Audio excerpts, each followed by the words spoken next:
Amém? Amém. Graças a Deus. Como você vai ser? Jesus. Graças a Deus. Fica para mim, por gentileza. Glória a Deus. Perfeito. Deus abençoe. Abençoe. Viu? Abra comigo sua Bíblia nessa noite no livro do Gênesis, capítulo de número 11.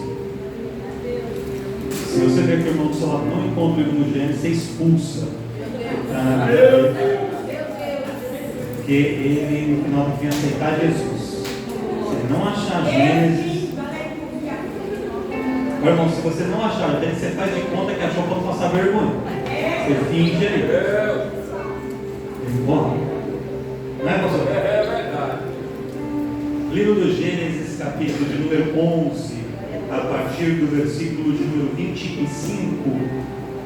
Nós vamos ler do 11 a partir do verso 25 até o final do capítulo 11 e os primeiros 4 versos do capítulo 12 na sequência da história. Amém?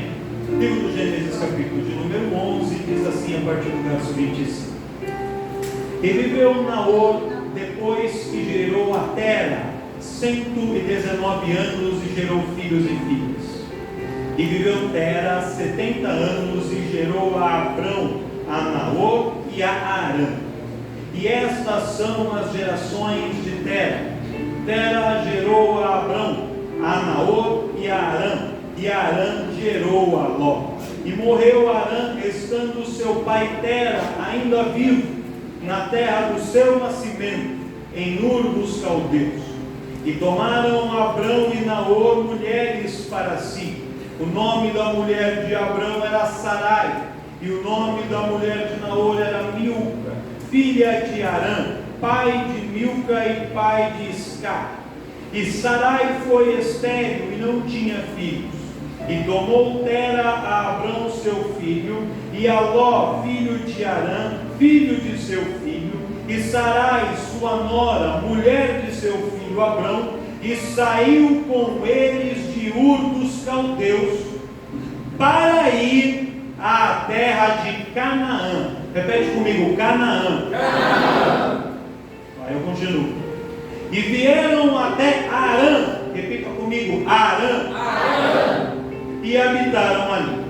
E foram os dias de Tera 205 anos. E morreu Tera em Arã. Capítulo 12. Ora, o Senhor disse a Abrão: sai-te da tua terra e da tua parentela e da casa de teu pai para a terra que eu te mostrarei. E far-te-ei uma grande nação, e abençoar-te-ei e engrandecerei o teu nome, e tu serás uma bênção. E abençoarei os que te abençoarem, e amaldiçoarei os que te amaldiçoarem, e em ti serão benditas todas as famílias da terra. E assim partiu Abrão como o Senhor lhe tinha dito, e foi Ló com ele, e era Abrão da idade de 75 anos, quando saiu de Arã. E você diz amém. Amém. Vamos lá. Eu queria pregar outra coisa, irmão, mas Deus me incomodava muito forte com essa palavra hoje. E essa palavra é muito simples, é muito simples, mas ela tem uma mensagem que, por mais que a gente conheça de tempos em tempos, a gente tem que ouvir para a gente tomar um chacoalhão e relembrar novamente. Vou contextualizar aqui de uma maneira muito resumida, para você conseguir entender. O capítulo 11 de Gênesis começa falando sobre a Torre de Babel. Eu não vou entrar nisso, porque tem uma outra pregação em outro dia. Mas depois da Torre de Babel, começa a falar sobre a genealogia. E por que se fala da genealogia? Porque depois vai chegar, como nós mencionamos aqui, o personagem Abrão. E Abrão é o pai da fé. E a partir de Abrão, Deus começa a construir o povo que é chamado de povo escolhido. E da descendência de Abraão vai vir Isaac, vai vir Jacó, vai vir as 12 tribos de Israel, até chegar a todo o povo de Israel. Então tinha que chegar em Abrão. Mas ele vai passando pelas linhas da genealogia e vai citando ali: esse gerou esse, que gerou aquele, teve tantos filhos, viveu tantos anos, e vai explicando tudo. E aí nós pegamos aqui um recorte do texto, em que fala que Naor gerou a Tera, como em algumas outras traduções Terá.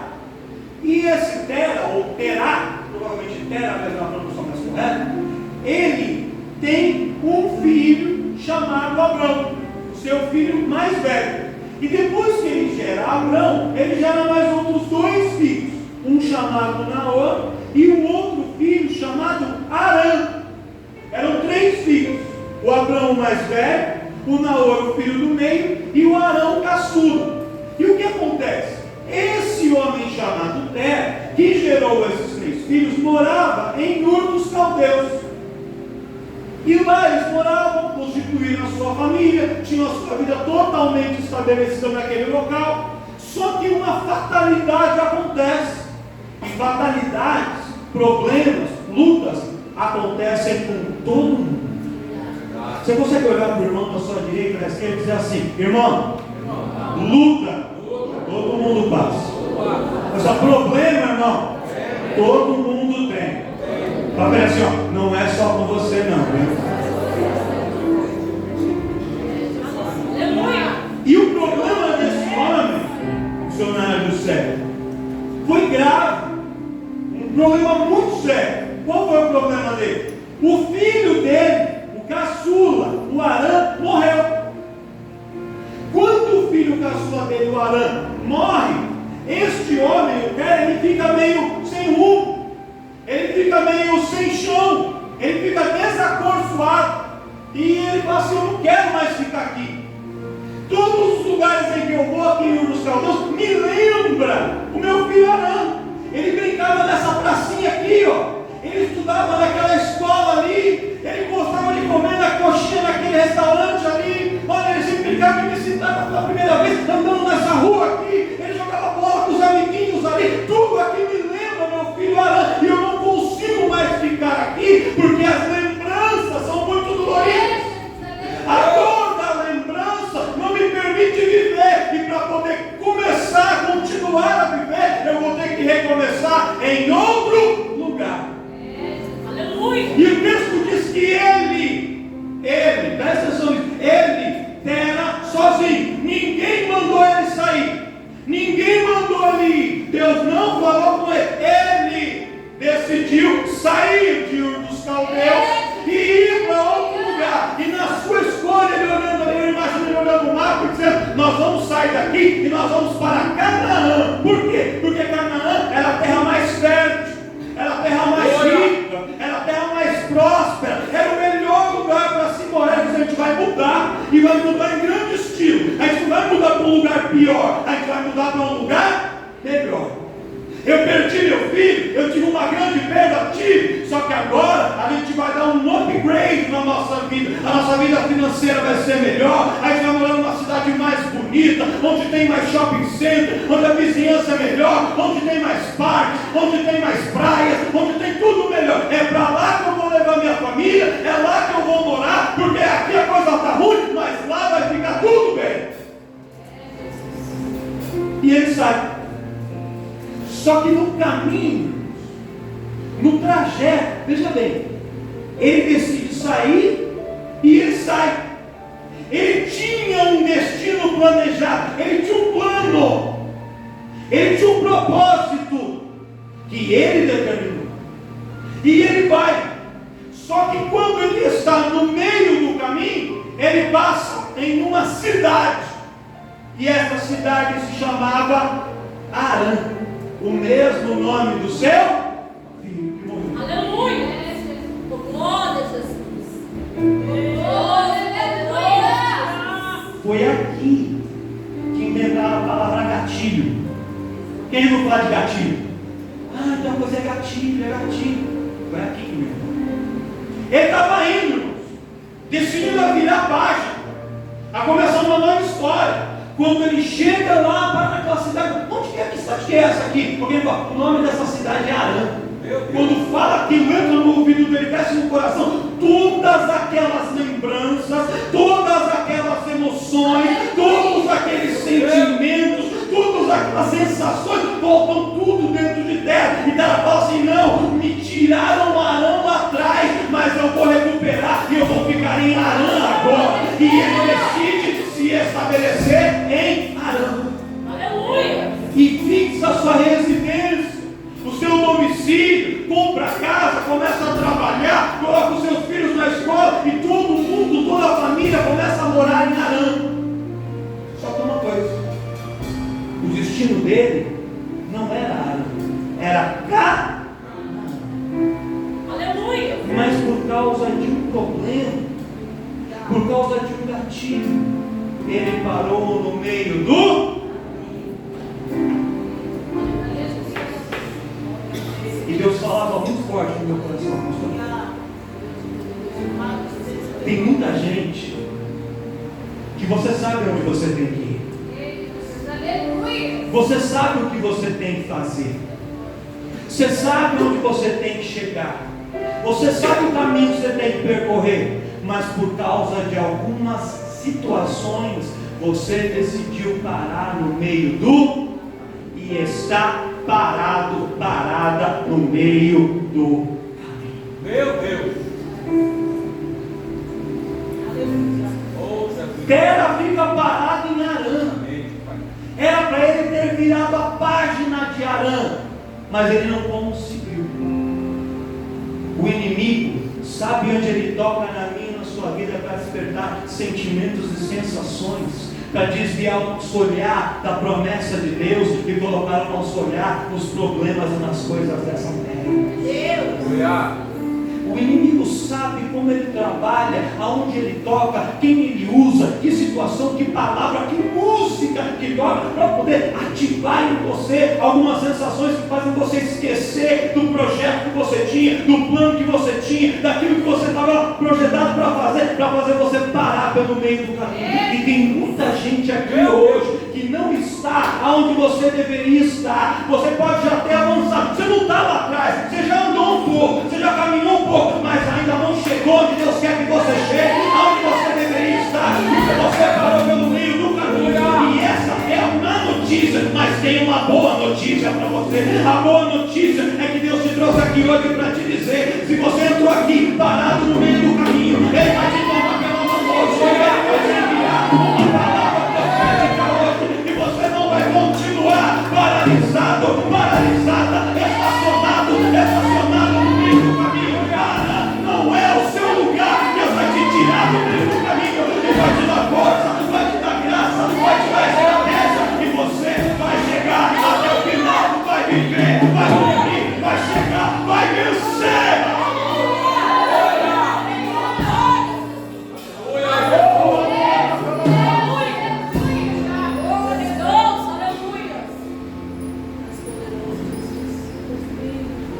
As lutas muito duras que a gente faz e que não dá para explicar, porque é só quem vive que sabe.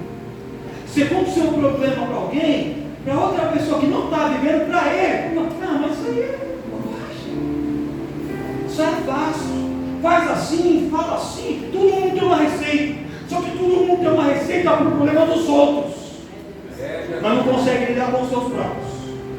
Você percebe que se alguém chega e conta um problema para você, você acha uma solução fácil para o problema dos outros, mas você não consegue encontrar os seus. Porque quando a gente está dentro da situação, a gente não consegue pensar com tanta clareza.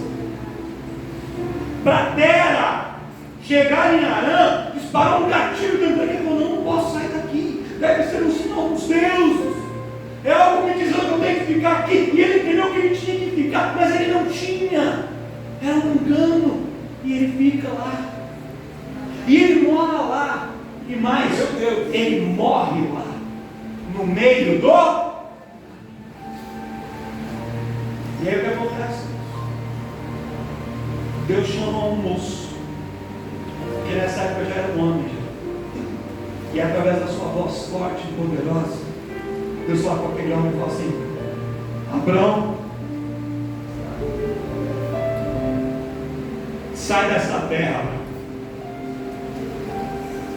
sai desse contexto complicado da sua parentela, sai desse lugar que desperta emoções tão doloridas, porque se doía em Tera que era pai, também dói em você que era irmão e perdeu o seu irmão. Eu sei, Abrão, que está doendo, eu sei, Abrão, que dói, Eu sei, Abraão, que machuca, mas eu sei também, Abraão, que ficar aí parado nesse lugar não vai resolver.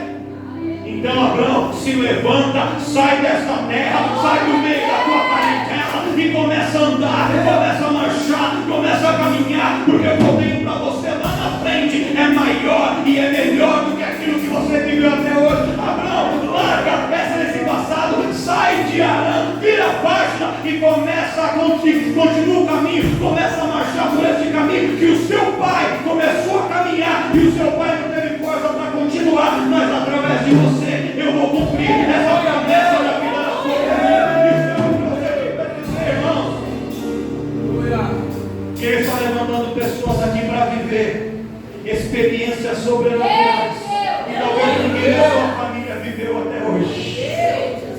Deus trouxe você aqui nessa noite para te dizer que Ele não vai deixar você parada, não vai deixar você estacionado onde você está. Ele está te levantando, te colocando de pé e te fazendo caminhar e marchar. Sabe por quê? Porque com você a história vai ser diferente.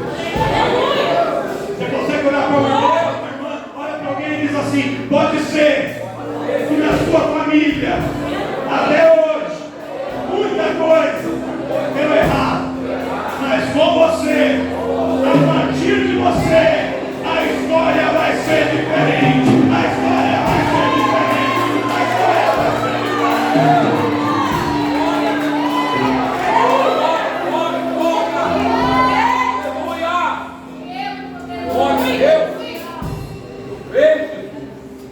Por que vai ser diferente, pastor? Porque eu sou melhor?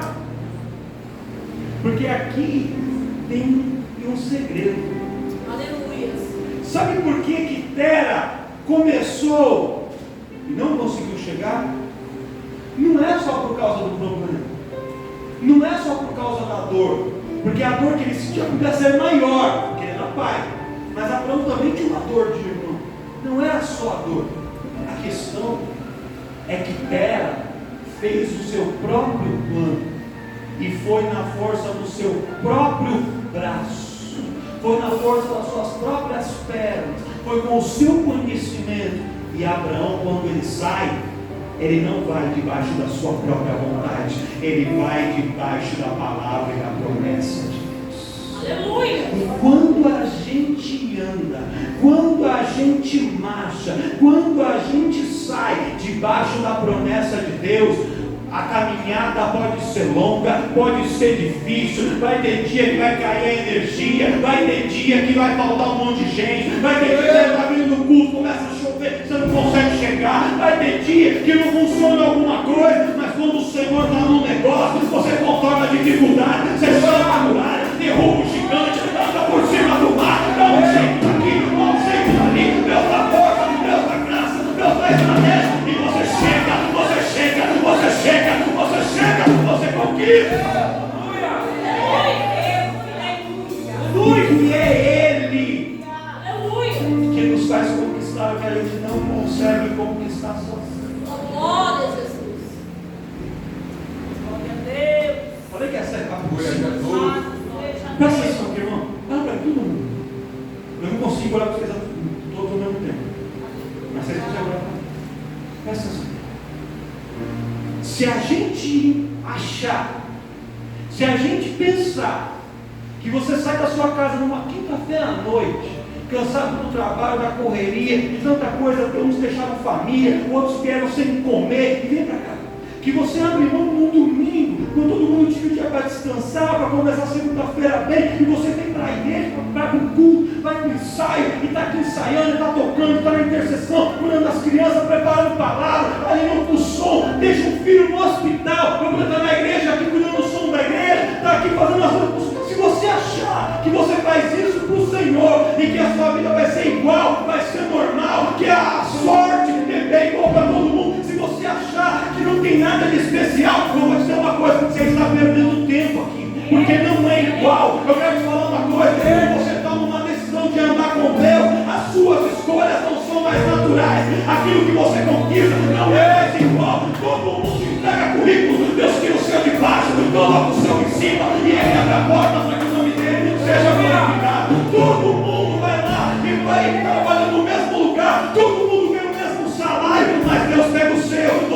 cima, Ele multiplica, e multiplica, e multiplica, e multiplica, e multiplica, e multiplica. E o irmão que ganha meu dinheirinho, ele paga as contas e não dá para nada. O seu você vai, paga as contas e ainda sobra para viajar, comprar uma pizza no final da semana, comprar uma roupa diferente. Sabe por quê? Porque quando a gente anda com Deus, a gente não vai na força do braço, a dificuldade aparece em Arã, mas você vai em frente, continua caminhando e você chega até o seu alvo, até o objetivo de Deus, até Canaã de Deus na sua vida. Olha! O casamento de quem é crente não é imaturo. Você acha mesmo que você vai se guardar, vai conservar sua santidade, para subir no altar, para fazer a vontade do Senhor, que seu casamento vai ser igual a todo mundo? Não vai. Deus vai fazer você ir mais longe. Aleluia. Você acha que o filho do crente vai lá, estuda ali na igreja, chega no culto, depois do culto vai pegar para estudar, para prestar o vestibular? Todo mundo tem 5, 6 horas para estudar, tem menos, porque está estudando. Você acha que naquele momento, quando você vai fazer a prova, Deus não vai honrar a tua vida, meu irmão? Você acha mesmo? Se você achar que vai ser tudo natural, que só na força do teu braço, eu quero te falar, você está perdendo tempo dentro da igreja. Mas se você acreditar que é um Deus que te pega pela mão e te leva além do que os outros conseguem chegar, isso não quer dizer que não vai ter dor, isso não quer dizer que não vai ter dificuldade, isso não quer dizer que não vai ter luto, isso não quer dizer que não vai ter perda. Vai ter perda sim, vai ter dia que vai estar doendo, vai ter dia que tem vontade de chorar, e vai chorar, mas quando chorar, Ele pega as nossas lágrimas, recolhe, Ele seca as nossas lágrimas, e Espírito já chorou, agora se coloca de pé e começa a marchar, começa a marchar, começa a marchar, porque eu tenho um propósito novo.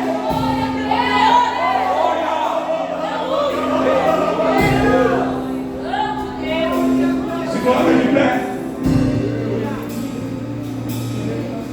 Antes de fazer as suas ovelhas já podem se posicionando. Para encerrar aqui para mim. Se você acha que vem uma quinta-feira na vitória, é só mais um culto, você está perdendo seu tempo. Mas se você acreditar que cada um dos homens, em vez de Deus, perfilados aqui na frente, depois que oram pela sua vida através do óleo que é derramado sobre a sua cabeça, liberam bênçãos e vitórias para você. Se você acreditar nisso, você vai ver o milagre de Deus acontecer. Pastor Simar,